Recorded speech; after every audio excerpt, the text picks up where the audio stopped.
Okay, for this week's tip, we're going to ask, when do you even decide to go to the cloud? When does it even make sense? Well, the easy answer here is when your hardware needs an upgrade, right? So if you have old aging hardware and you say, well, I want to move this to a new server, the idea of moving it to the cloud gives you a couple advantages. One, you remove all the pieces on site. So if you have a dedicated area to this, a server room or a server closet, you can free up that space, as well as the capital expenditure that comes out buying all that hardware. So you remove that while going to the cloud because it's going to be a monthly cost in comparison to having that just upfront big fee. So this is where we see most people decide to go to the cloud.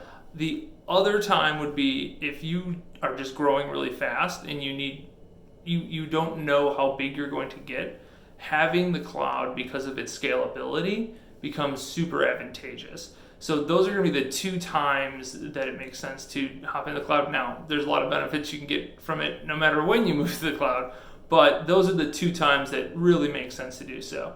Well, I hope you enjoyed this tip, and I will see you back here next week, and we're going to talk about cybersecurity. So until then, you can hit the link to learn more about the cloud. You can message me via email, justin.n@SpoutMigration, or hit me up on LinkedIn, Just Nagel Just Nagel. That's it, @Just Nagel. So until next week, adios.